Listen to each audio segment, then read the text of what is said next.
જે ભાણેજ જન્મે એ તો દુઃખી જ થાય ને ભવિષ્યમાં. તો કે ભીષ્મ કે છે એવું માનવાની જરૂર નથી, અમારા પિતાના સુખ હું મારું બધું જ સુખ હોમી દેવા તૈયાર છું. જેમ રામચંદ્ર ભગવાને દશરથ રાજાના એક વચનની ખાતર બધું ત્યાગી દીધું, એમ ભીષ્મએ આત્મા ગંગાજળ લઈને પ્રતિજ્ઞાઓ કરી, હું આ જીવન લગ્ન જ નહીં કરું, બ્રહ્મચારી રહીશ. એક પ્રતિજ્ઞા કરી કે હું આ જીવન કોઈ દિવસ રાજગાદી ઉપર નહીં બેસું, અને એક પ્રતિજ્ઞા એવી કરી કે હસ્તિનાપુરની રાજગાદી ઉપર કોઈ પણ બેઠું હશે તો હું એની પડખે જ રહીશ. આ 3 પ્રતિજ્ઞાઓ કરી. ત્યારે પેલા માછીમારને થયું કે હવે મારી દીકરીને કોઈ આંચ આવશે નહીં, કારણ કે પેલું તો આ લગ્ન નહીં કરે ભીષ્મ, બીજું ગાદીએ નહીં બેસે, અને ત્રીજું જે ગાદીએ બેઠું હશે એને એમની છત્રછાયા રહેશે. એટલે પછી પોતાની દીકરી સત્યવતી શંતનુ મહારાજ સાથે પરણાવી, અને શંતનુ મહારાજને ત્યાં 2 દીકરા જન્મ્યા. સત્યવતીને, સત્યવતી પરણી નહોતી તો પણ એને એક દીકરા જન્મેલા, એ જ વ્યાસ ભગવાન. એકવાર નાવ ચલાવતી હતી, ત્યાં વ્યાસજીના પિતા પરાશર મુનિ યમુના નદી પાર કરતા હતા, અને નાવમાં બેઠેલા ત્યાં એમણે આ કન્યાને જોઈ. ત્યાં એમને પણ એમ થયું કે આ કન્યા બહુ સંસ્કારી છે, એટલે હું મારું તેજ જો એમાં પધરાવું તો એક તેજસ્વી પુત્ર થાય એમ છે. એટલે સંકોચ થયો. બધા ઋષિ મુનિઓ નદી કિનારે ઉભેલા, એટલે એમણે શું કર્યું, પોતાના તપોબળથી સૂર્યનારાયણને ઢાંકી દીધા. ભર દિવસ હતો તો એ અંધારું કરી દીધું, અને પોતાનું તેજ એ સત્યવતીમાં મૂકી દીધું.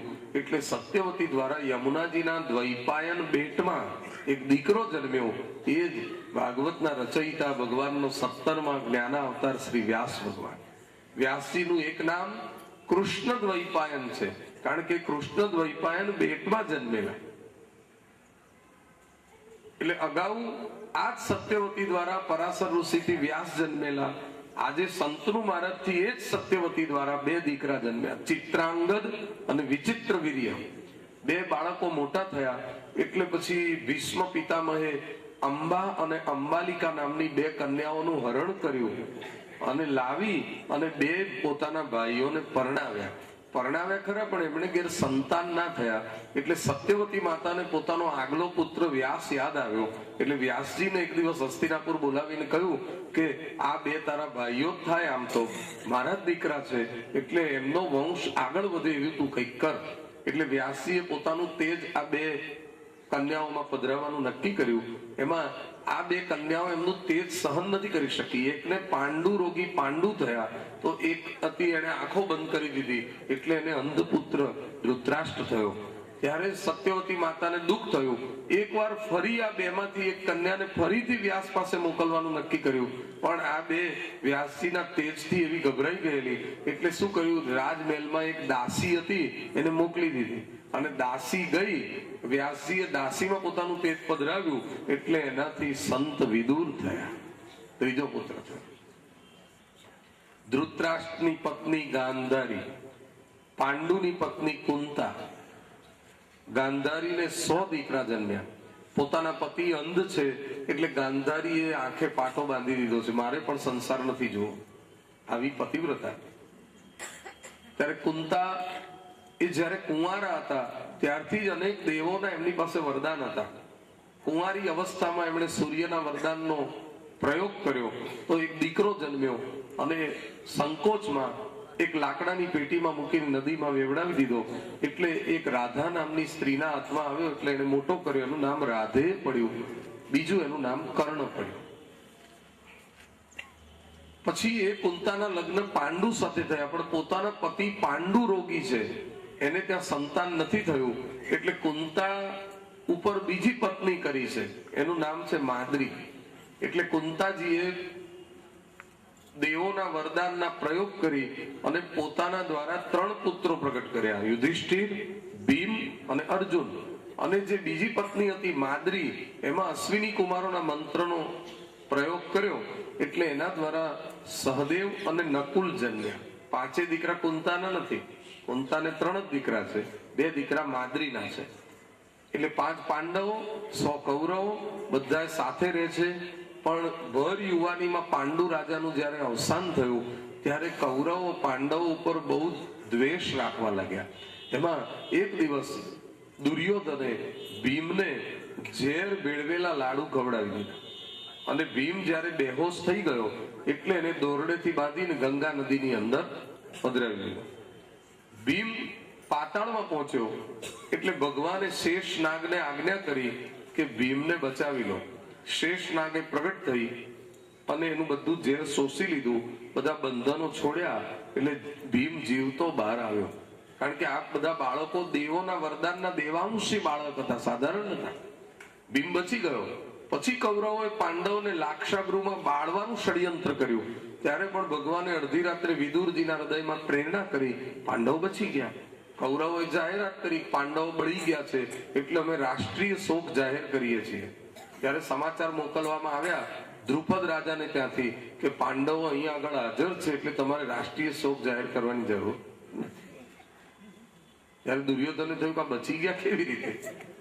ભગવાને દ્રુપદ રાજાને ઘેર પાંડવોને મળી અને જીવતા બચી ગયા એ બદલ ધન્યવાદ આપ્યા અને સાથે સાથે સાવધાન કરતા કહ્યું, તમારું હવે કૌરવો સાથે રહેવું સલામત નથી, એ સાબિત થઈ ગયું.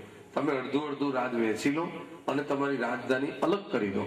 એટલે અડધું રાજ વહેંચાયું અને રાજધાની બનાવવા માટે ભગવાને ખાંડવ નામનું વન હતું ને એ જગ્યા પસંદ કરી અને અગ્નિદેવને આજ્ઞા કરી આખું જંગલ મને સાફ કરી આપો. અગ્નિદેવ જ્યાં જંગલને સાફ કરે છે ત્યાં એક રાક્ષસ અગ્નિની અંદર ફસાઈ ગયો છે, એનું નામ છે મય દાનવ. એ ભગવાને પાછો એને બચાવી લીધો. આખું જંગલ સાફ થયું એટલે વિશ્વકર્માને ત્યાં કન્સ્ટ્રક્શનનું કામ સોંપ્યું ભગવાને અને એની દેખરેખ પાછા ભગવાન પોતે રાખવાના.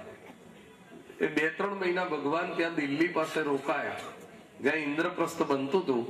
એનું આખું દેખરેખ ભગવાનના માર્ગદર્શનથી થયું અને મય દાનવે કહ્યું કે મને બચાવ્યો છે એટલે એની કદર રૂપે આ ઇન્દ્રપ્રસ્થમાં પાંડવોને હું માયાવી સભા મંડપ બનાવી આપીશ. એટલે એને એવો સભા મંડપ બનાવી આપ્યો કે જળ હોય ત્યાં સ્થળની ભ્રાંતિ થાય અને સ્થળ હોય ત્યાં જળની થાય. જ્યાં દરવાજો હોય ત્યાં ભીત લાગે, ભીત હોય ત્યાં દ્વાર લાગે. આવી અજબ ગજબની રચના કરી. ઇન્દ્રપ્રસ્થ બની ગયું, પાંડવો ત્યાં રહેવા લાગ્યા અને પછી યુધિષ્ઠિરે રાજસુ યજ્ઞ કર્યો. એ યજ્ઞમાં દુર્યોધન આવ્યો અને જળ સ્થળની ભ્રાંતિમાં એવો ગરમાઈ ગયો કે પાણીનો હોજ આવ્યો ત્યાં એને એમ લાગ્યું આ જમીન જ છે. એટલે અભિમાની ઊંચું જોઈને ચાલવા ગયો, ત્યાં હોજમાં પડી ગયો, કપડા પલળી ગયા. બહાર નીકળવા ગયો ત્યાં દ્રૌપદી એની એક સખીને હાથ તાળી આપતા કહ્યું કે આંધળાના દીકરા પણ આંધળા, ત્યાં આનું નામ. દુર્યોધન સાંભળી ગયો. દુર્યોધને મનમાં ગાંઠ વાળી, આ રાજસુ યજ્ઞ પૂરો થશે પછી હું એવો દાવ પેચ કરીશ કે આ પાંડવો જંગલોમાં ભટકતા હશે અને દ્રૌપદીનું હું ભરી સભામાં વસ્ત્રહરણ કરાવીશ, ત્યારે મને સંતોષ થશે. યજ્ઞ પૂરો થઈ ગયો. પછી એને કૌરવોને પાંડવોને જુગાર રમવાનું નિમંત્રણ આપ્યું અને જ્યારે આપણા નસીબમાં કંઈક અવળું થવાનું હોય ત્યારે એને કોઈ રોકી શકતું નથી.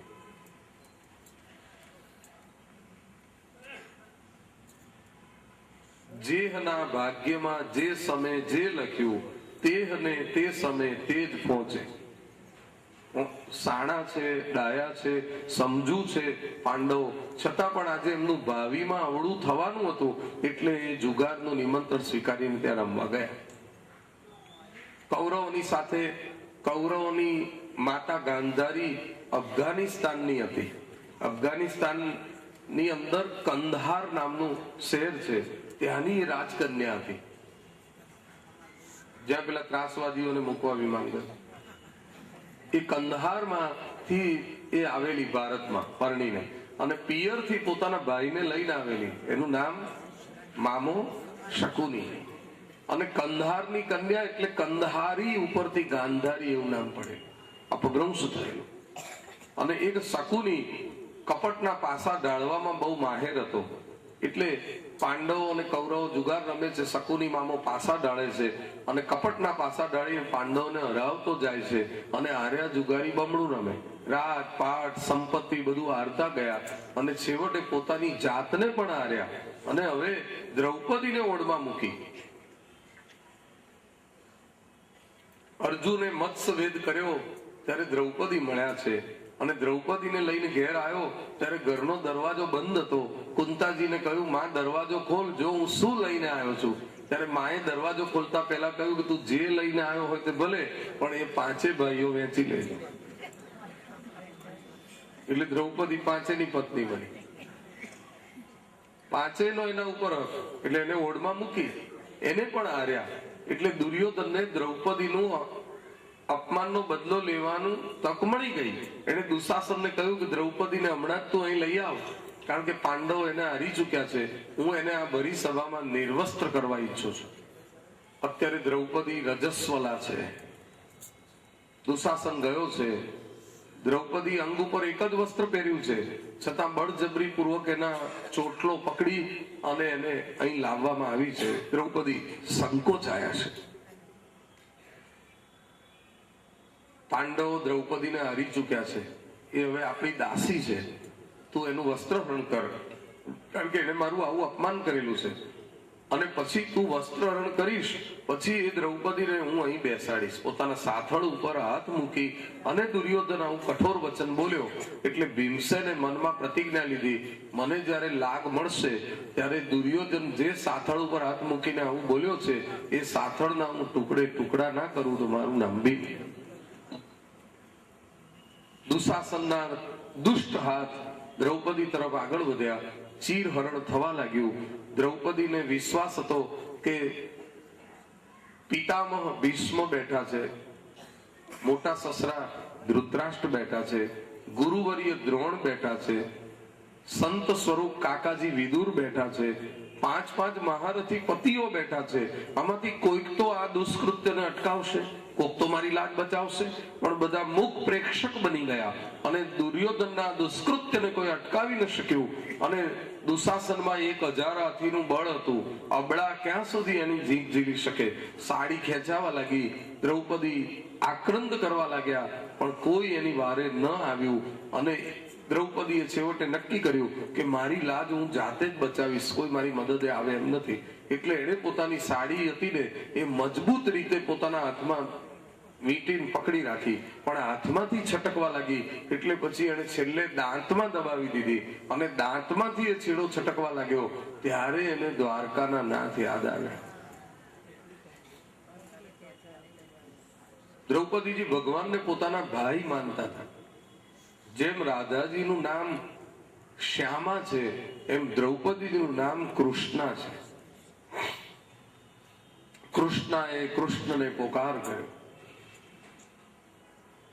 દ્વારકાની અંદર સોના થાળી ઝગમગે પીરસ્યા છે પકવાન અને વાયુ ઢોળે છે રૂક્ષ્મણી, તમે આરોગો ભગવાન. ભગવાનના કાને આમ પહેલો કોળિયો ઉઠાવે છે ત્યાં જ પેલો પોકાર પડ્યો છે, કૃષ્ણા ગોવિંદા મોરારી. એક વ્યક્તિ મોબાઈલ ઉપર વાત કરતી હોય તો અહીં બેઠા બેઠા વિદેશ વાત કરે છે. બે મોબાઈલ વચ્ચે કોઈ સીધા તાર જોડેલા નથી બાંધેલા, પણ એક તરંગો ત્યાં પહોંચે છે. એમ પ્રાર્થનાના તરંગો નો પોકાર છે દ્વારકા ના પહોંચે. પુનિત મહારાજ કહેતા, હજારો ગાવના છેટે હૃદયનો ભાવ દોડે છે, નહીં સુરતા નહીં સંદાણ અદીઠા તાર જોડે છે. નથી કોઈ પાસમાં સાધન, નથી જાવા તણું વાહન, થતું જ્યાં પ્રેમ આવાહન હવાના અશ્વ દોડે છે. પુનિત એ પ્રેમની શક્તિ પાતાળો સાત ફોડે છે. ભગવાનના કાને અવાજ. સંત કબીર કાશીમાં એવું કહેતા હતા કે ચીંટી કે પાँव में ઝાંઝર બાંધો તો ભી મેરા સાહેબ સુનેગા. કીડીના પગમાં ઝાંઝર બાંધશો અને એ ચાલશે ને એ ઝાંઝરનો અવાજ પણ ભગવાનને સંભળાશે. કીડી કેવડી, એનો પગ કેવડો, એના ઝાંઝર કેવડા, એની ગુગરિયું કેવડી. કલ્પના તો કરો. પણ આ કહેવા પાછળનો ભાવાર્થ કે ભગવાન બ્રહ્માંડના સર્વજ્ઞ છે.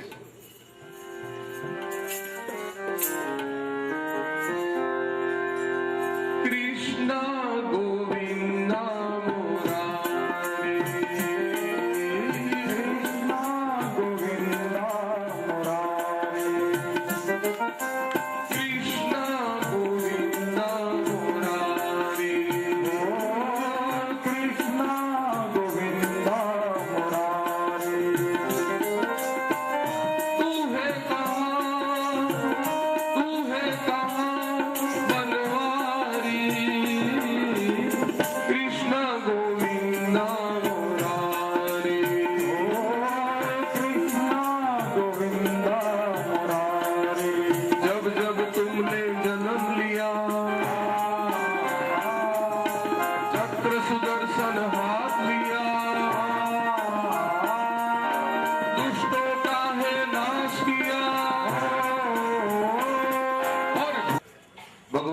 એકાંતમાં જઈને પાટો છોડ્યો અને એના તાર ગણ્યા તો કાઉન્ટિંગ કરતા એ તાર થયા 999. એક બેનનું ભાઈના માથે ઋણ ચડી ગયું. હવે આનું ઋણ ક્યારે ચૂકવાશે? કોઈનો ભાર ના રાખે મોરારી, આપે વ્યાજ સહિત વનમાળી. આજે દ્રૌપદીનો પોકાર સાંભળતા ભગવાનને લાગ્યું કે આજે ઋણ અદા કરવાનો તક મળી ગઈ છે. ભગવાને આવીને સાડી વીંટી દીધી. એક સાડી ખેંચાય ત્યાં બીજી વીંટાય, ને બીજી ખેંચાય ત્યાં ત્રીજી વીંટાય. સાડીઓનો ઢગ થવા લાગ્યો. દુશાસન થાકી ગયો અને દુર્योधन आदि कौरव दंग रह गया. ये नारी के बीच में साड़ी है कि साड़ी के बीच में नारी है, कुछ समझ में नहीं आ रहा है. સાડીઓનો ઢગલો થયો. ભગવાને એવો એક અભિશ્રાપ આપ્યો કે આ દ્રૌપદીના અંગ ઉપરથી નિશાસા સાથે ઉતરતી આ સાડી જે સ્ત્રી પહેરશે એનો પતિ મહાભારતના યુદ્ધમાં ખપી જશે, જીવતો જ નહીં રહે. तुलसी हाय गरीब की कबहू न खाली जाए, मुए ढोर के चाम से लोहा भस्म हो जाए. 999 ફટકુડ પૂર્યા, દ્રૌપદીની લાજ બચાવી. આજે સમાજની અંદર સાડી ખેંચનાર દુશાસન ઢગલાબંધ મળશે, પણ સાડી વીંચનારો કનૈયો કોક જ હશે.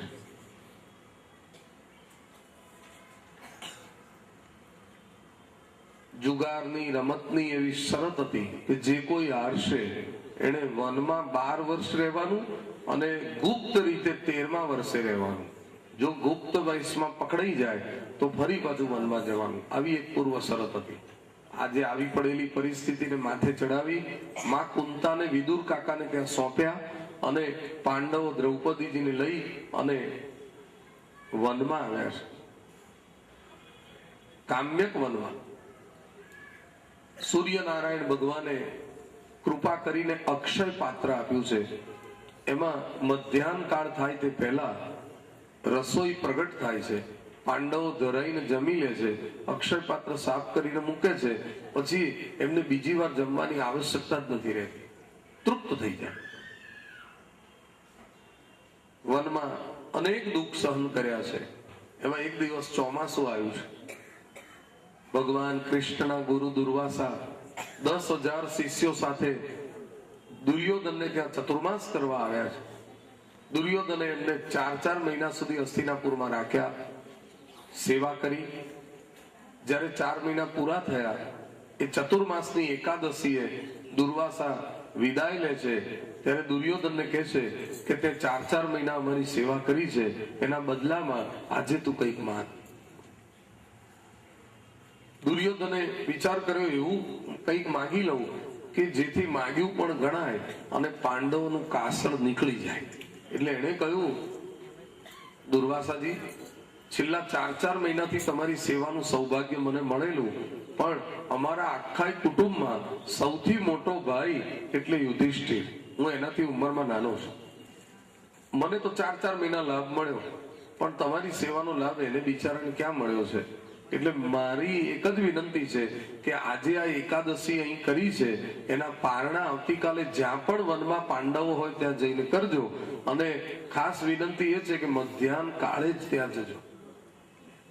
જો અક્ષય પાત્ર સાફ કરીને મુકાઈ ગયું હોય અને આટલા બધા બ્રાહ્મણોને પાંડવો જમાડી ન શકે એટલે દુર્વાસા શ્રાપ આપીને બાળી મૂકે. એટલે આવું માંગ્યું. દુર્વાસાજીએ કહ્યું, દુર્યોધન તે કહ્યું એમ જ થશે. અને 10,000 શિષ્યોને લઈ અને દુર્વાસા બીજે દિવસે પાંડવોના દરવાજે પહોંચ્યા. પાંડવોએ સ્વાગત કર્યું. આજે હું ચતુર્માસની એકાદશીના પારણા તમારે ત્યાં કરવા આવ્યો છું. અમારા બધાની ભોજનની વ્યવસ્થા કરો. નજીકની નદીમાં સંધ્યા વંદન કરી અને અમે આવીએ છીએ. પાંડવોના પેટમાં ફાળ પડી. દ્રૌપદીએ ભગવાન દ્વારકાનાથને ફરી યાદ કર્યા. તુમ બિન મોરી કોણ ખબર લે, ઓ ગોવર્ધન ધારી. હે પ્રભુ, આ સંકટની સાંકળ તમારા સિવાય બીજું કોણ છે? જો આ પત્રે નહીં પધારો તો આજે દુર્વાસા અનર્થ કરી દેશે.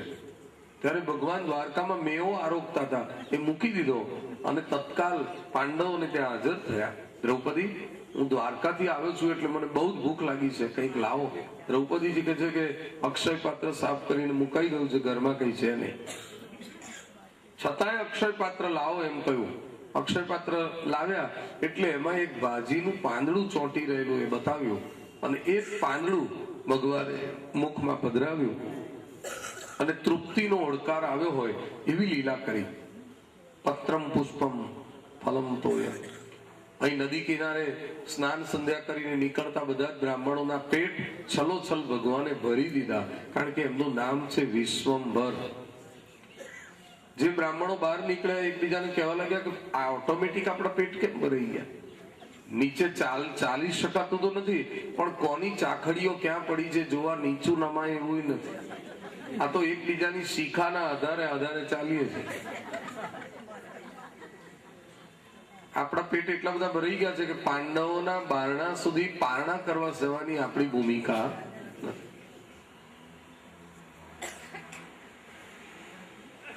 ગુરુજીને જવું હોય તો જાય. ગુરુજી કે છે મારી એવી જ દશા છે. ખબર નહીં આવું કેમ થયું.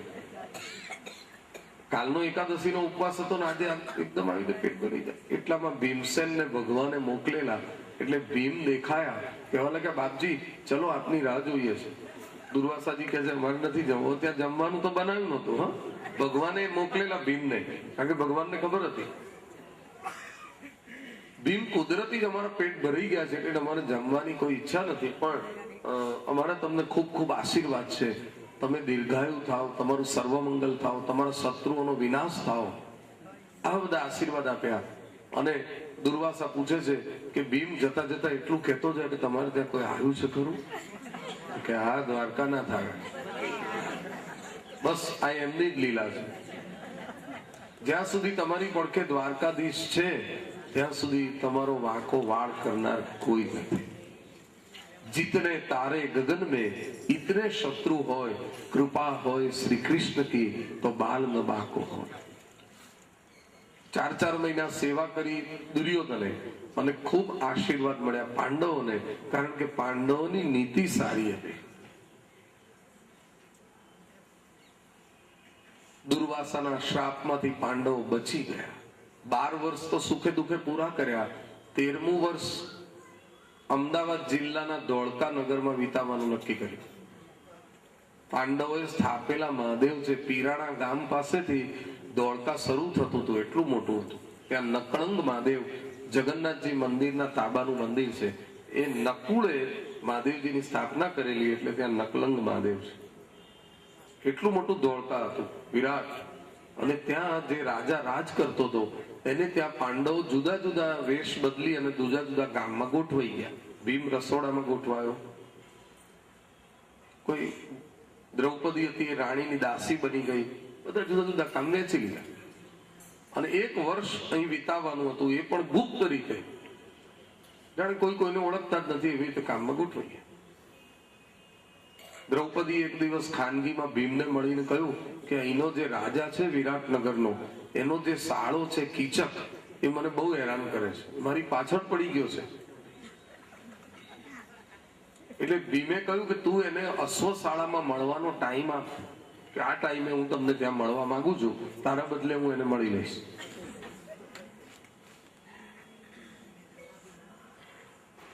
દ્રૌપદીએ નામ બદલેલું સૈરંદ્રી. એને કીચકને કહ્યું કે અશ્વશાળામાં આ ટાઈમે હું તમને મળવા માંગુ છું. કીચક ખુશ થઈ ગયો અને ભીમ એક સાડી જેવું વસ્ત્ર ઓઢી અને અશ્વશાળામાં બેઠો છે.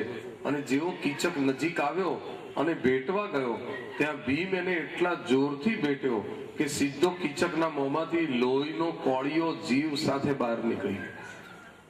એવો ભીમ ભેટ્યો.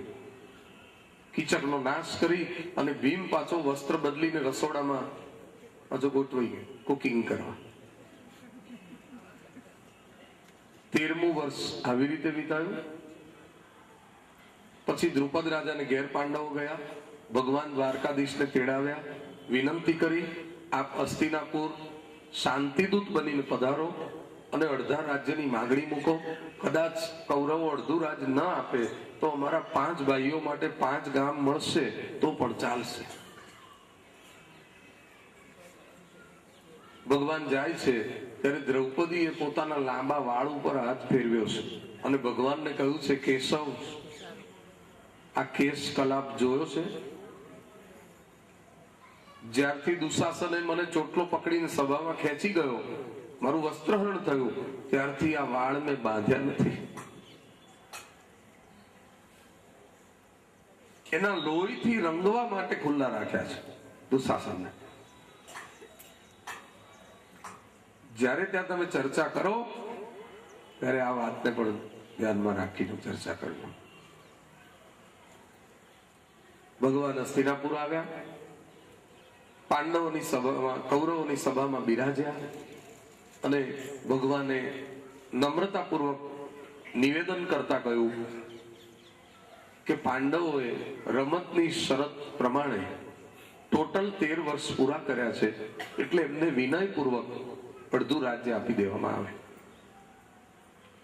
દુર્યોધને ઉભા થઈને કહ્યું કે આ અમારો પિતરાઈ ભાઈઓનો પ્રશ્ન છે, એમાં તમારે વચ્ચે દરમિયાન થવાનું કેવી રીતે થાય? તો ભગવાને કહ્યું, મારી જાતે નથી આવ્યો, પાંડવોએ મને શાંતિદૂત બનાવીને મોકલ્યો એટલે હું આવ્યો છું, મારી ઈચ્છાથી નથી આવ્યો.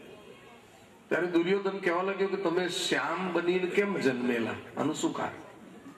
તો ભગવાન કહે છે કે આ દુનિયા ઉપર જેટલા દુષ્ટ લોકો છે એનો કાળ બનીને હું આવ્યો છું, એટલે કાળો છું. સાંભળીને દુર્યોધન ગુસ્સે થઈ ગયો. સિપાહીઓને કહ્યું, આ કૃષ્ણને પકડીને જેલમાં પૂરી દો. વડીલોએ કહ્યું, દુર્યોધન, તારા એ શબ્દો પાછા ખેંચીને તું માફી માંગ. કોઈ શાંતિ દૂત બનીને આવ્યું હોય એની સાથે કેવો વ્યવહાર થાય એની તને ખબર નથી?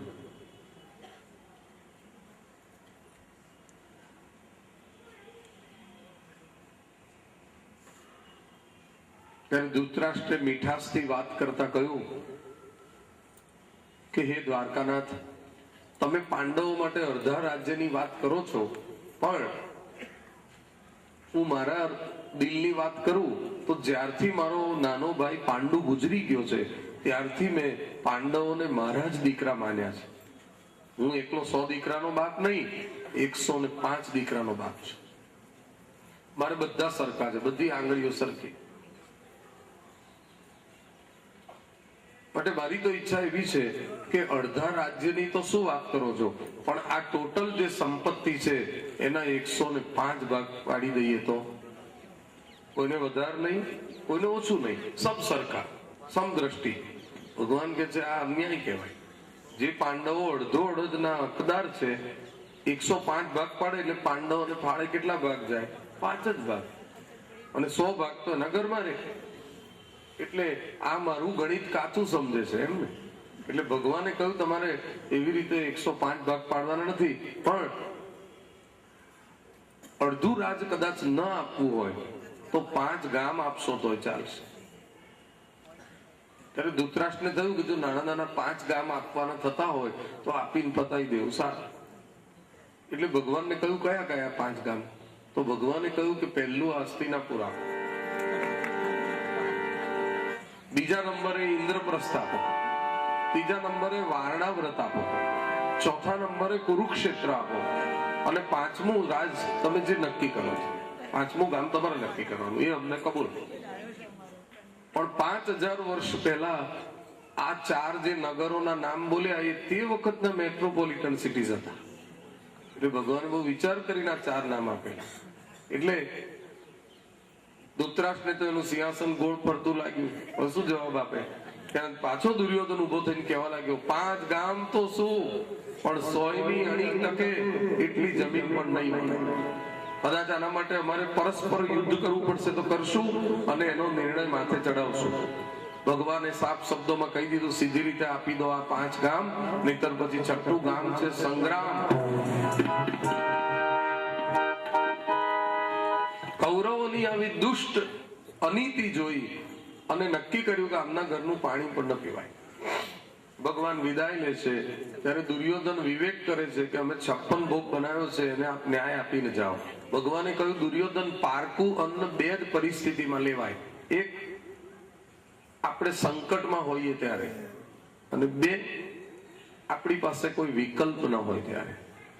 અત્યારે હું સંકટમાં નથી અને મારી પાસે એક વિકલ્પ ખુલ્લો છે એટલે હું ત્યાં જમીશ.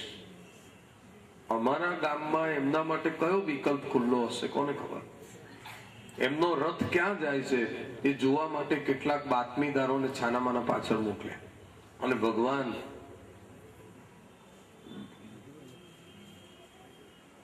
ખુશામતની ખીર છોડી અને ખુમારીની ખીચડી ખાવા ગયા.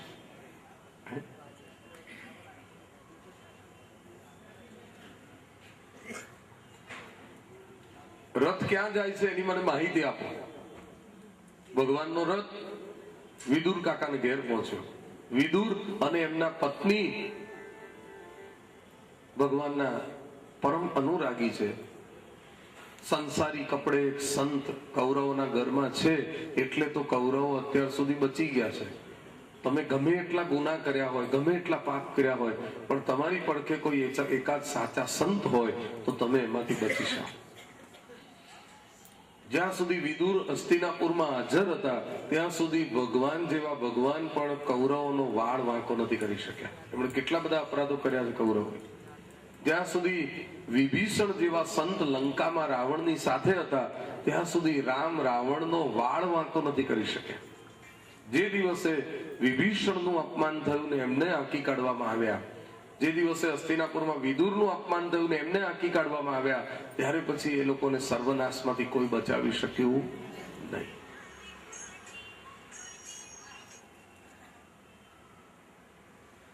વિદુર ને એમના પત્ની ભગવાનને કાયમ પ્રાર્થના કરતા હતા કે પ્રભુ અમારે આંગણે કોક દિવસ આવે તો કેવું સારું. આવી જા મારે ઘેર કનૈયા હરાવ લીલા.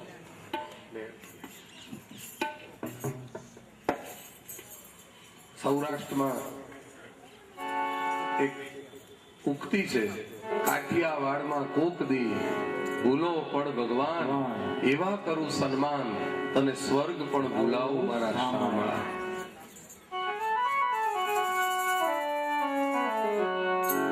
કે આવી જા મારે ઘેર કનૈયા કનૈયા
બોલો દ્વારિકાધીશની જય।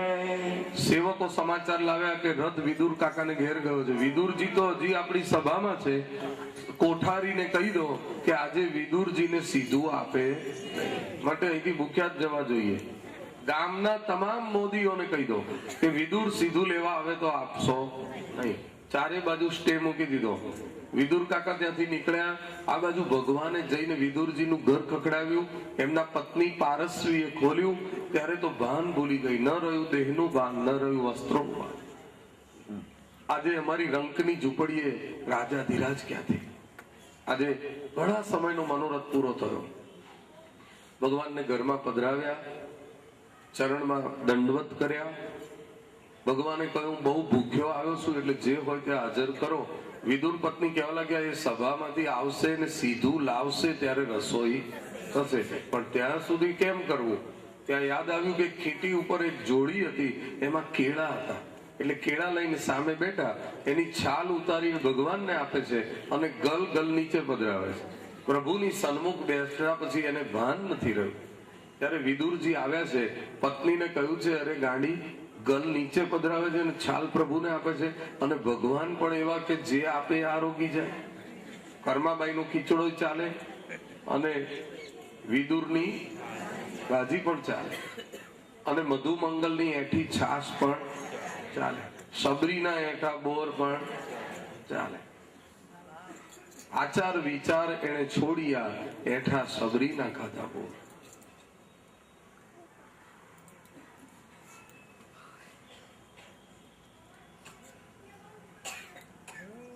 ભગવાન કે છે કેળાની છાલમાં કઈક ગુણ છે, એટલે ઘણા લોકો એનું શાક બનાવતા। અરે એમને બહુ ભૂખ લાગેલી એટલે એમણે કહ્યું કઈક લાવો, એટલે હું આ કેળા લઈને બેઠી, પણ છાલ અપાતી હશે। પોતાના ઘરમાં એક સોનાનો થાળ હતો, એ લઈને ગીરવે મૂકવા ગયા। કોઈ વેપારીએ સીધું ના આપ્યું। છેવટે વિદુરજી વિચાર કરવા લાગ્યા ખાલી હાથે ઘેર જવું એ ઠીક નહીં, આના કરતા કુવામાં પડવા દે। કુવા નજીક ગયા ત્યાં પુષ્કળ તાંદરજાની ભાજી ઉગેલી, એટલે ભાજી ચૂંટી લીધી, ઘેર લાવ્યા। આંધણ મૂકેલું, હમણાં સીધું લાવશે એમાં આંધણ મૂકીશું, પણ એને બદલે ભાજી રાંધી અને ભગવાને પ્રેમથી એ ભાજી આરોગી। દુર્યોધન કો મેવા ત્યાગ્યો, શાક બિદુરગર ખાઈ, સબસે ઊંચી પ્રેમ સગાઈ। અને આ મનોરથ પૂરો કરી ભગવાન પાછા દ્રુપદ રાજાને ઘેર આવ્યા। કુંતા માતાને હસ્તિનાપુરમાં જે ચર્ચા થઈ એનો રિપોર્ટ આપ્યો, અને હવે સામે પક્ષે આપણે કેવડાવવું તો પડે ને કે યુદ્ધ નક્કી છે એવું। એટલે કુંતાજીને કહ્યું હવે શું કરીશું? કુંતાજીએ કહ્યું આટલા બધા અન્યાયી કૌરવો સામે લડવા માટે અમારા જેવી ક્ષત્રિયાણી સ્ત્રીઓ વીર પુરુષને જન્મ આપતી હોય છે, માટે સમય પાકી ગયો છે। હવે તો યુદ્ધ એ જ કલ્યાણ, અને પાર્થને કહો કે ચડાવે બાણ, અને કરી દો સામા પક્ષે જાણ। કૌરવોને જાણ કરી દીધી કે યુદ્ધ નક્કી છે। બંને પક્ષ તૈયારીમાં લાગી ગયા, અને તે વખતે દુર્યોધને ભગવાન કૃષ્ણ પાસે કંઈક સહાય લેવાનું નક્કી કર્યું। ભગવાન દ્વારકામાં સૂઈ ગયેલા, દુર્યોધન આવીને એમના ઓશિકા આગળ બેઠો। થોડીક વાર પછી અર્જુન આવ્યો, અર્જુન ભગવાનના ચરણમાં બેઠો, અને ભગવાન જેવા જાગીને બેઠા થયા એટલે સ્વાભાવિક દ્રષ્ટિ ચરણ તરફ ગઈ। એટલે અર્જુનને પૂછ્યું કે ભાઈ તું ક્યારે આવ્યો? બધા કુશળ તો છે ને, શું કામ હતું? ત્યાં દુર્યોધન કહેવા લાગ્યો હું પણ આવ્યો છું, અને હું અર્જુનથી પહેલા આવ્યો છું, એટલે આપે મને ન્યાય આપવો જોઈએ। ભગવાને કહ્યું તું બોલ। ત્યારે દુર્યોધને કહ્યું કે હું યુદ્ધમાં આપના તરફથી શું મદદ મળશે એ જાણવા આવ્યો છું। ભગવાને કહ્યું કે મેં એક પ્રતિજ્ઞા લેવાનું નક્કી કર્યું છે કે આ યુદ્ધમાં મારે કોઈની સાથે લડવાનું નહીં, અને હાથમાં શસ્ત્ર ધારણ કરવાનું નહીં। એક બાજુ શસ્ત્ર વગરનો હું છું, ત્યારે બીજી તરફ સશસ્ત્ર એવી આપણી વિશાળ નારાયણી સેના છે। હવે તને હું કઈ રીતે મદદ કરી શકું એ તું કે? ત્યારે દુષ્ટ બુદ્ધિ દુર્યોધનને માંગતા નહીં આવડ્યું, એટલે એણે ભગવાન પાસે નારાયણી સેના માંગી લીધી। નારાયણી સેના મને મળશે તો એટલું બધું મારું સૈન્ય બળ વધી જશે કે વિજય અમારો જ થશે। દુર્યોધનને ખબર નથી કે નારાયણી સેના સહિત દુનિયાના તમામ લોકોમાં જે શક્તિ છે, તેજ છે, શૌર્ય છે, પરાક્રમ છે, એ બધું ભગવાનનું મૂકેલું છે. ભગવાનને પાછું ખેંચી લેતા વાર લાગતી નથી. એટલે એને પાવર હાઉસ ના માગ્યું. સમજ્યા ને? ભગવાન ના માગ્યા, એને તો નારાયણી સેના માગી. દુર્યોધનને વિદાય કર્યા પછી ભગવાન અર્જુનને પૂછે છે કે તારું કેમ આવું થયું? તો અર્જુન કહે છે કે પ્રભુ, હું એક વિનંતી કરવા આવ્યો છું કે આ યુદ્ધમાં કદાચ આપ ન લડો કે શસ્ત્ર ધારણ ન કરો એનો વાંધો નથી, પણ અમારી પડખે રહેજો, એટલી જ વિનંતી કરવા.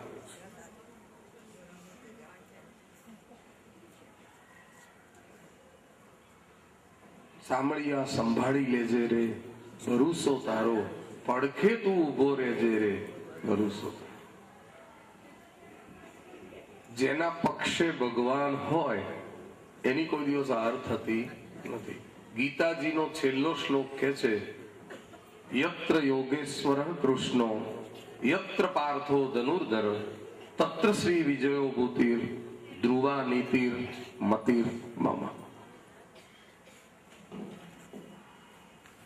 રાજમહેલમાં બેઠા બેઠા જે લાઈવ ટેલિકાસ્ટ કરે છે એ સંજય ધૃતરાષ્ટ્રને કહે છે કે જ્યાં યોગેશ્વર શ્રી કૃષ્ણ હોય, જ્યાં ધનુર્ધારી નરરૂપી અર્જુન હોય, ત્યાં જ યશ હોય, ત્યાં જ વિજય હોય, ત્યાં જ જય જયકાર.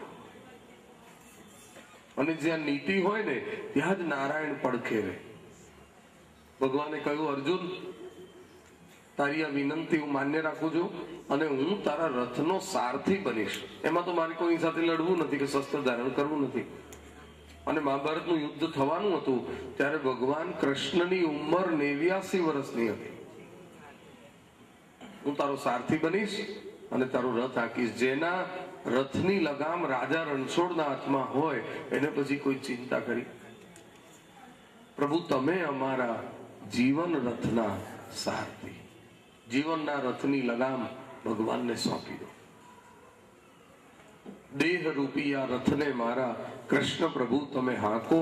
આ જીવલડો અર્જુન બન્યો છે, ગીતા ગુઢારથ ભાખો.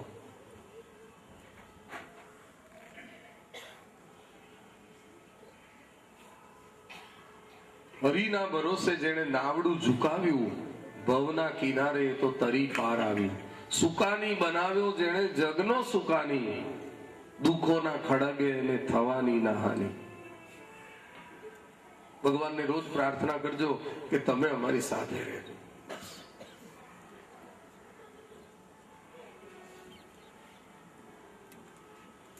નાથ જેવો નિભાવ્યો નિભાવી લેજે, નાથ જેવો નિભાવ્યો નિભાવી લેજે, મારી સાથે સદાય તું રહેજે, મારી સાથે સદાય તું રહેજે. ગાડો ગેલો છતાં હું તો તારો થયો, ગાડો ગેલો છતાં હું તો તારો થયો. મને આશરો એક જ તારો રહ્યો, મને આશરો એક જ તારો રહ્યો.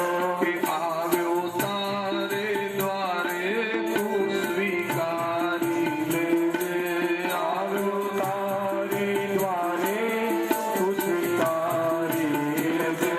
નાથ જેવો નિભાવ્યો નિભાવી લેજે, નાથ જેવો નિભાવ્યો નિભાવી લેજે.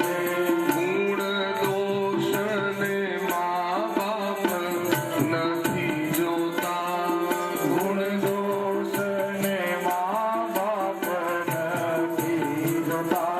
રોતા બાળકના આંસુડા જાતે લોતા, રોતા બાળકના આંસુડા જાતે લોતા. તારે ખોળે આ બાળ બેસાડી દેજે, તારે ખોળે આ બાળ બેસાડી દેજે. નાથ જેવો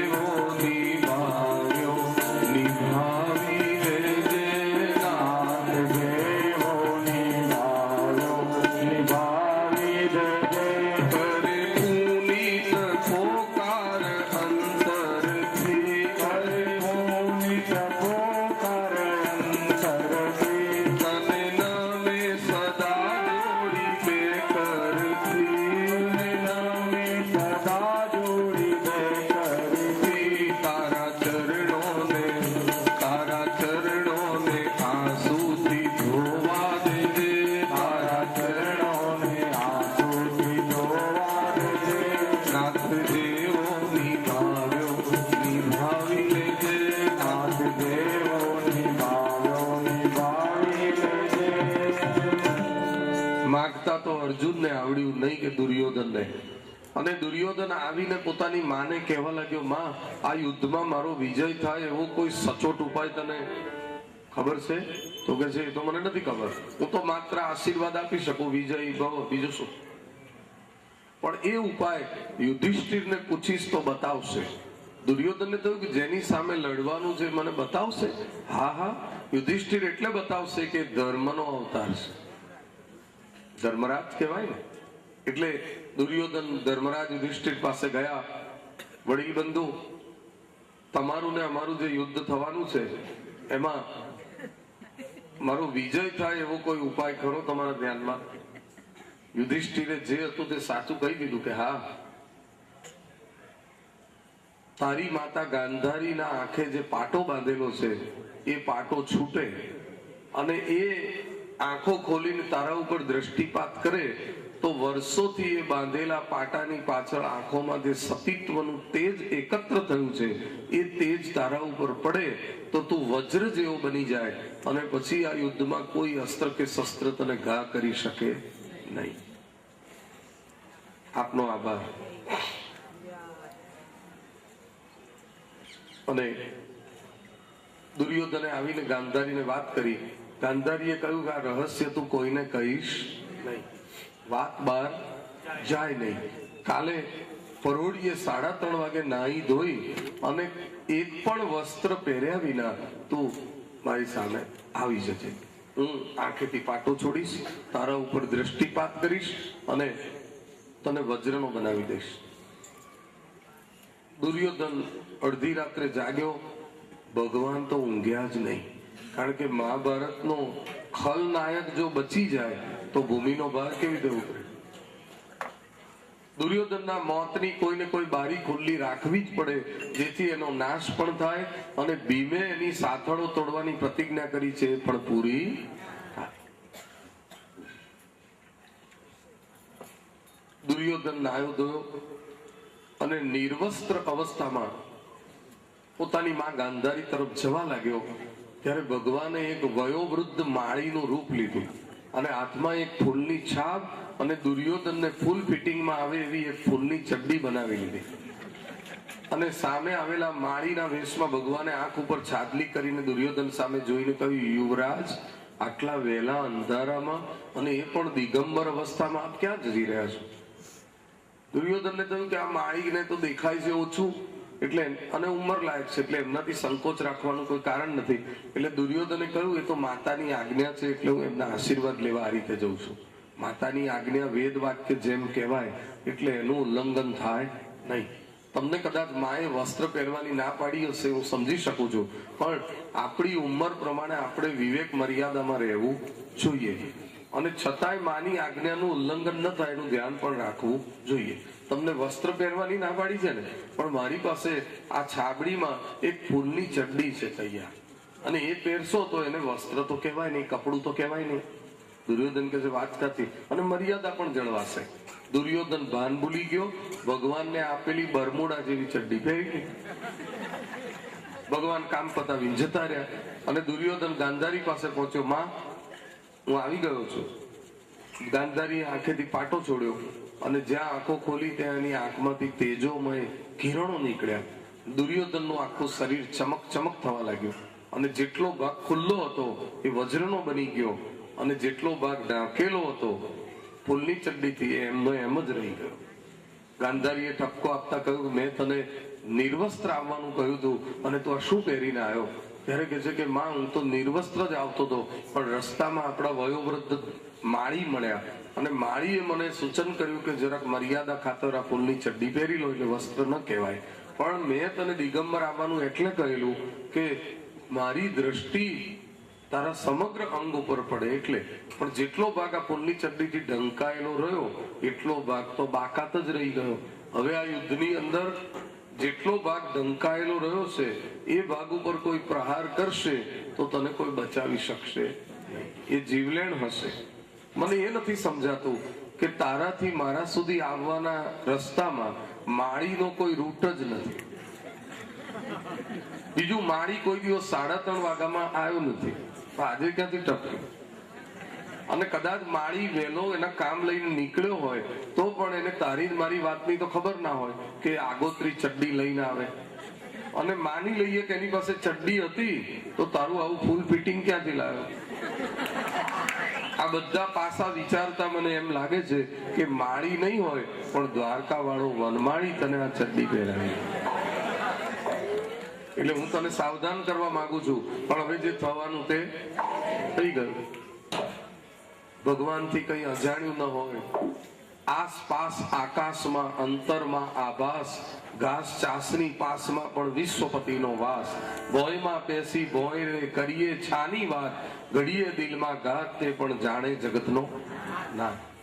ભગવાન પોતાનું કામ પતાવી જતા રહ્યા. યુદ્ધના દિવસો નજીક છે અને એક દિવસ તો મોરચો મંડાણો. હરિયાણાની અંદર સરસ્વતી નદી વહેતી હતી, એના કિનારા ઉપર કુરુક્ષેત્ર મેદાન હતું, એના ઉપર સામાસામી આ સેનાઓ ગોઠવાઈ ગઈ. 18 અક્ષૌહિણી સેના છે. ભગવાને 89 વર્ષે 4 સફેદ અશ્વ જોડેલા ગરુડ ધ્વજ રથનું સુકાન સંભાળ્યું છે. સેવકની જગ્યાએ સ્વામી બેઠા છે, સ્વામીની જગ્યાએ સેવક બેઠા છે. અને યુદ્ધની શરૂઆતમાં જ અર્જુને બંને સેનાઓની વચ્ચે રથ ઉભો રાખવાની વિનંતી કરી છે. આપ બંને સેનાઓની વચ્ચે રથ ઉભો રાખો એટલે હું જરા જોઈ લઉં કે આ યુદ્ધમાં કયા કયા યોદ્ધાઓ લડવા માટે આવે છે. ભગવાને બંને સેનાઓની વચ્ચે રથને ઉભો રાખ્યો. એક એક યોદ્ધાઓનો ભગવાન પરિચય કરાવે છે. સેનયો રૂભયો મધ્યે રથમ સ્થાપ્ય મેચ્યુત યાવ દેતા નિરીક્ષોહમ યોદ્ધુ કા માનવ સ્થિતાન. હું જોઈ શકું કોણ કોણ લડવા આવ્યું છે. ભગવાન પરિચય કરાવે છે. આ ભીષ્મ છે, આ ગુરુદ્રોણ છે, આ દુર્યોધન છે, આ દુશાસન છે. અને એક એકનો પરિચય કરાવતી વખતે ભગવાને તીરછી નજર કરી અને દરેક શત્રુ સેનામાં ઉભેલા યોદ્ધાઓના બળ, શૌર્ય, તેજ અને પરાક્રમ પોતાની અંદર પાછા ખેંચી લીધા. અર્જુન કહેવા લાગ્યા કે આ બધા સગાવાલા છે, એમના લોહીથી ખરડાયેલી ગાદી મળે તો શું ને ના મળે તો શું, અમારે લડવું નથી. આ તારા કાયરતાપૂર્ણ વચનો યુદ્ધના આરંભે શોભતા નથી. સામે ઉભેલા બધા જ આતતાઈ છે. આતતાઈ એટલે આતંકવાદી, અને એને મારવામાં બિલકુલ પાપ નથી. આ બધાને મેં પહેલેથી મારેલા છે, આ તો ખાલી પૂતળા જ ઉભા છે. તને વિશ્વાસ ના આવતો તો જોઈ લે. એમ કરીને વિરાટ સ્વરૂપ ધારણ કર્યું અને વિશ્વરૂપ દર્શન કરાવ્યું અને પોતાના વિકરાળ સ્વરૂપો બતાવીને કહ્યું કે મારા વિકરાળ સ્વરૂપોના મોંમાંથી ચૂર્ણ થઈ અને મારી દાઢોમાંથી કૌરવો પડી રહ્યા છે, એવું તને દેખાય છે? અર્જુને જોયું કે હા, મને દેખાય છે. હું તો આપ વિરાટની આગળ એક વામણો છું. પ્રભુ, આજે મારો બધો મોહ નાશ પામ્યો છે. નષ્ટો મોહ સ્મૃતિ લબ્ધવા. માટે હવે આપ જેમ કહેશો એમ જ કરીશ વચનમ તવ. અને અત્યાર સુધી આપના આ મહિમાને ન જાણતા આપણે મામા ફોઈના છીએ એવા સંબંધે મેં તમને કોઈ અયોગ્ય સંબોધન કર્યું હોય તો એ ક્ષમા કરજો. સખેતી મત્વા પ્રસભમ યદુક્તમ. હે કૃષ્ણ, હે યાદવ, હે સખેતી, અજાનતા મહિમાનમ તવેદમ. આટલું કહ્યું છે. આખી સેનામાં માત્ર અર્જુનને જ વિરાટ સ્વરૂપના દર્શન થયા, બધાને નહીં થયા. અને 18 અધ્યાયના ગીતાજીનો ઉપદેશ કર્યો અને અર્જુનને યુદ્ધ માટે પ્રોત્સાહિત કર્યો. અને પછી ભયંકર યુદ્ધ શરૂ થયું. એમાં ભગવાને ઘણા આટાપાટા ખેલ્યા. કૃષ્ણ લીલા હતી, આ રામ લીલા નહોતી, કે જે સરળ હોય, અટપટી છે. અને 18 દિવસના યુદ્ધમાં 18 અક્ષૌહિણી સેનાનો નાશ થયો. અને છેલ્લે ભીમ દ્વારા દુર્યોધનની સાથળો તોડાવી નાખી.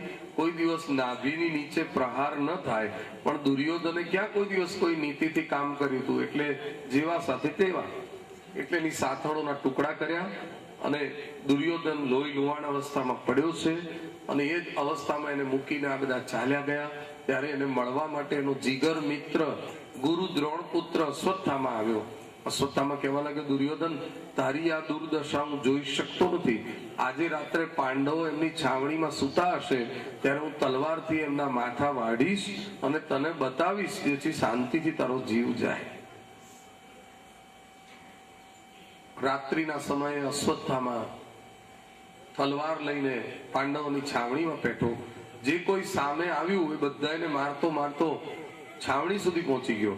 ભગવાને પહેલેથી પાંડવોને કહેલું કે આજે રાત્રે આ છાવણીમાં આપણે સુવાનું નથી. કેમ કે પેલો આવવાનો હતો, એની ખબર હતી ભગવાનને. પાંડવો બધા ગંગા કિનારે સુવા ગયા, પણ દ્રૌપદીના 5 બાળકો કેવા લાગે અમને ત્યાં નીંદર ના આવે એટલે અમે તો અહીં છાવણીમાં જ સુઈ જઈશું, કારણ કે એમનું મૃત્યુ નિશ્ચિત હતું. એટલે 5 સૂતા હતા. અંદર આવીને અશ્વત્થામાએ જોયું તો 5 જણને સૂતેલા જોયા. એ એવું સમજ્યો કે આ પાંડવો જ છે. 5ના મસ્તક જુદા કર્યા અને કાપેલા માથા દુર્યોધન આગળ રજૂ કર્યા. દુર્યોધને કહ્યું, શું તું પાંડવોને મારીને આવ્યો? તો કે હા. તો પછી લાવ આ 5માંથી એક મસ્તક મને ચેક કરવા માટે આપ, એટલે હું જોઉં કે 5માંથી કોનું છે. અને એક મસ્તક પોતે હાથમાં લીધું અને આમ પકડ્યું, ત્યાં ફાટી ગયું સહેજ પકડવા જતા. ત્યારે દુર્યોધન કહેવા લાગ્યો, આ તો કોઈ કુમળા બાળકનું મસ્તક છે, પાંડવોમાંથી કોઈનું નથી. એટલે તું પાંડવ સમજીને જેમને મારીને આવ્યો છે એ તો દ્રૌપદીના નાના નાના બાળકો છે. હવે તો તને પાંડવો નહીં છોડે અને દ્વારકાધીશ પણ નહીં છોડે, એટલે કોઈ જગ્યાએ તું સંતાઈ જા. અશ્વત્થામા હિમાલયમાં વ્યાસ આશ્રમમાં જઈને સંતાઈ ગયો. સવારે ગંગા કિનારે જાગેલા પાંડવો, દ્રૌપદી બધા છાવણી ઉપર આવ્યા. દ્રૌપદીને થયું કે મારા 5 બાળકોને હવે જગાડું, એમનો જાગવાનો સમય થઈ ગયો છે. પણ અંદર જઈને જોયું તો એમના કાપેલા ધડ પડેલા, લોહીના ખાબોચિયા હતા. અને આ હત્યાકાંડ જોઈને દ્રૌપદી આક્રંદ કરતા કરતા મૂર્છિત થઈ ગયા. કોઈ કોઈને આશ્વાસન આપી ન શકે એવું કરુણ દ્રશ્ય સર્જાયું. બધાના ઓઠ ઉપર એક જ પ્રશ્ન છે કે સામી છાતીએ જે નહીં લડી શકતો હોય એને આ દુષ્કૃત્ય કર્યું. કાયર અર્જુને પ્રતિજ્ઞા કરી, જે અત્યારે હત્યાકાંડ કર્યો હશે એને પકડીને લાવવામાં આવશે. એનો શિરચ્છેદ કર્યા પછી એના માથા ઉપર દ્રૌપદીને બેસાડી પછી અમે એના આંસુ લૂછીશું. ભગવાનને વિનંતી કરી, ભગવાને રથ તૈયાર કર્યો અને અર્જુન અસ્ત્ર શસ્ત્ર સજીને એમાં બેઠો અને રથ ગયો હિમાલયમાં વ્યાસ આશ્રમ. અને અશ્વત્થામા અને અર્જુન વચ્ચે ભયંકર યુદ્ધ થયું. અર્જુનના પ્રખર બાણ સહન ન કરી શકવાને લીધે પ્રાણ સંકટમાં આવ્યો. ત્યારે અશ્વત્થામાએ પોતાના બાથામાં રહેલું મહાશસ્ત્ર બ્રહ્માસ્ત્ર મૂક્યું. ભગવાને અર્જુનને કહ્યું, તું પણ સામે બ્રહ્માસ્ત્ર મૂક. અર્જુને ભગવાનની પરિક્રમા કરી, આચમન કર્યું અને બ્રહ્માનું ધ્યાન લગાવીને બ્રહ્માસ્ત્ર મૂક્યું. 2 બ્રહ્માસ્ત્ર ટકરાતા શાંત થઈને બંનેના બાથામાં આવી ગયા અને અશ્વત્થામાને ચોરની જેમ દોરડેથી બાંધી પકડી અને છાવણીમાં હાજર કર્યો. ત્યારે દ્રૌપદીએ જોયું કે હત્યારો બીજો કોઈ નથી પણ આપણા ગુરુનો જ દીકરો છે. ગુરુનો દીકરો શિષ્યના ઘરમાં આવો હત્યાકાંડ કરશે એવી આપણને કોઈ દિવસ કલ્પના પણ નહોતી. દુશ્મન ન કરે દોસ્ત ને વો કામ કિયા હે, ઉમ્ર ભર કા ગમ હમે ઇનામ દિયા હે. હવે આને સજાય શું કરવી? જેટલું પાપ ગુરુને મારવાથી લાગે એટલું જ પાપ ગુરુના પુત્રને મારવાથી લાગે. પુત્ર એ પિતાનો આત્મા છે. આત્મા વહી જાય તે પુત્ર. અને વળી બ્રાહ્મણ છે એટલે એને મરાય નહીં. એટલે પોતાના સ્વામી અર્જુન ગુસ્સામાં છે, એને દ્રૌપદી શાંત પાડતા કહે છે કે એને મારશો નહીં, એને છોડી દો. કારણ કે તમે બધા નાના નાના હતા ત્યારે ગુરુ દ્રોણના આશ્રમમાં રહીને ભણ્યા હતા. ત્યારે તમને ગુરુ અને ગુરુ પત્નીએ કેટલા બધો પ્રેમ આપેલો. જે ઉત્તમ પ્રકારની વિદ્યા ગુરુ દ્રોણે એમના સગા દીકરાને નથી શીખવાડી એ બધી વિદ્યાઓ તમને આપી. એ ગુરુના ઉપકાર ભૂલાય નહીં અને આને મરાય નહીં. આને મારીશું એટલે આપણા ગુરુ પત્ની અત્યારે વિધવા છે એ વધારે દુઃખી થશે. આપણે એમની આંખમાં આંસુ પડાવવા નથી. માં રોદિદસ્ય જનની ગૌતમી પતિ દેવતા. માટે મારી વિનંતી છે કે મુચ્યતામ એશ બ્રાહ્મણો નિતરાંગ ગુરુ. કોઈ બહુ ગુસ્સામાં હોય તો આપણે એને 2 વાર કહીએ છીએ, છોડી દો છોડી દો. એમ દ્રૌપદી 2 વાર બોલે છે, મુચ્યતામ એશ, છોડી દો છોડી દો. ભગવાન આ જોઈને રાજી થયા. બીજા હોય તો ન છોડે. ભીમ ગુસ્સે થયા. ભીમે કહ્યું કે એને આપણા બાળકો માર્યા ત્યારે કોઈ નીતિ વિષયક વિચારો થોડા કર્યા હતા. આપણને એને મારવાનો હક છે, માટે અર્જુન તું માર. ભગવાન કહે છે નહીં. તો પછી આનો કોઈ રસ્તો કાઢો. ત્યારે ભગવાને કહ્યું, અર્જુન, આ અશ્વત્થામાના મસ્તક ઉપર એક કિંમતી મણી છે, એ મણી તું લઈ લે એટલે માર્યાથી પણ વધારે સજા કરી ગણાશે. અર્જુને ચામડી સહિત એનો મણી કાપી લીધો અને એને નિસ્તેજ બનાવી દીધો. પછી એને કહ્યું, હવે તું જઈ શકે છે. ત્યારે ભીમે કહ્યું કે એ જાય છે ત્યારે જતા જતા એને આશીર્વાદ આપો જે બાકી હોય. ભીમ ગુસ્સામાં આવું બોલ્યા એટલે દ્રૌપદીએ સાચુકલા આશીર્વાદ આપ્યા કે તે ભલે મારા બાળકો માર્યા, પણ મારા તને આશીર્વાદ છે કે તું અજર અમર થજે, તને કોઈ દિવસ મૃત્યુ નહીં આવે. આ આશીર્વાદ નહોતા ખરેખર, આ એક શ્રાપ હતો. ભગવાનની પ્રેરણાથી દ્રૌપદી બોલ્યા છે. જે મણી લઈ લીધો એનો ઊંડો ઘા પડ્યો એ કદી રૂઝાવાનો નથી.